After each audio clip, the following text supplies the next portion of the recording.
στρατιωτικά γκρέιντερ στην Ιάσονος.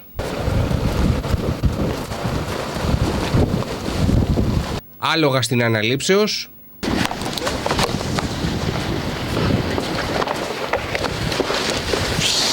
Snowboard στην Οδό Κύπρου.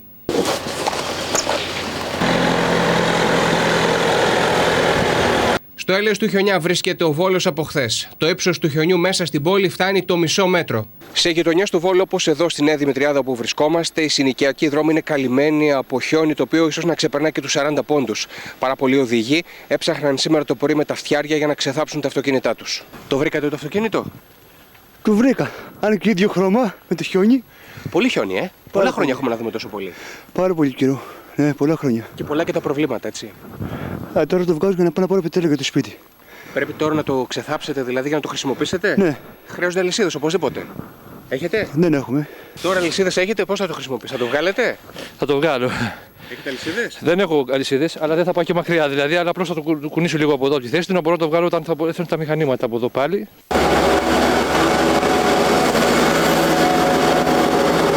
Οι βολιώτες είχαν να δουν τόσο χιόνι τουλάχιστον εδώ και 20 χρόνια. Τα προβλήματα που δημιούργησε είναι απερίγραπτα. Προτεραιότητα προσπαθούν να δώσουν οι υπηρεσίες και οι εθελοντές στα επίγοντα περιστατικά. Όλο το βράδυ κουβαλάμε νεφροπαθείς στο νοσοκομείο και άρρωστους. Η κατάσταση είναι πολύ δραματική. Υπάρχει πάρα πολύ χιόνι και φοβάμαστε ότι θα πέσει περισσότερο όλο το βράδυ. Πόσα περιστατικά έχετε μεταφέρει?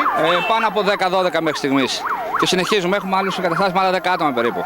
Από χθες το μεσημέρι, σχεδόν 20 μηχανήματα του Δήμου Βόλου προσπαθούν να κρατήσουν καθαρούς τουλάχιστον τους κεντρικούς οδικούς άξονες. Η μάχη που δίνει η πολιτική προστασία είναι μέχρι στιγμής άνηση. Από τι ώρα είστε εδώ?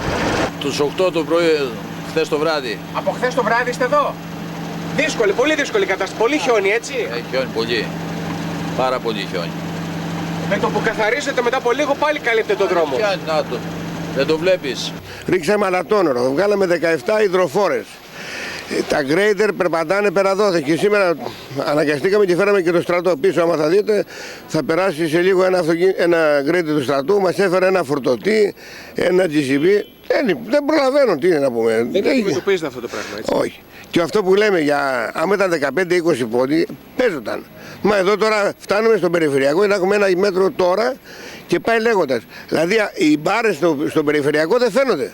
Που είναι ένα και κάτι. Στις προηγούμενες δημοτικές αρχές έβγαιναν τα υδροφόρα και έριχναν λιγάκι νεράκι, λίγο αλάτι και υπήρχαν τουλάχιστον οι αστικές συγκοινωνίες. Τώρα δεν υπάρχει τίποτα, πάγωσε ο Βόλος.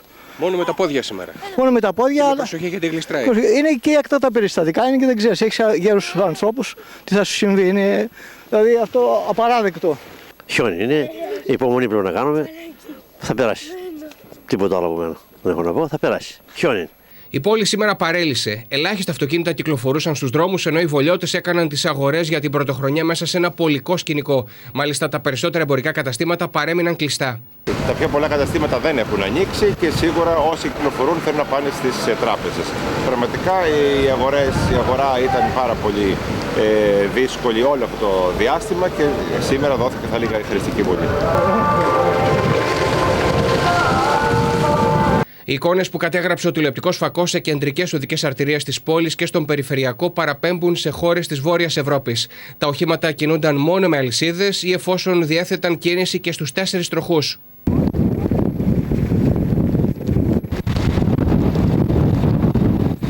Ό,τι ήταν δυνατόν ανθρωπίνως γίνεται. Έχουμε τώρα μια περίπτωση πάνω στο Βιτόκο, ο οποίο είναι πολύ δύσκολο. Εκεί έχει ένα μέτρο και χιόνι. Πρέπει να πάει μηχάνημα που να φοράει αλυσίδες και μεγάλο, δεν μπορεί να πάει μικρό.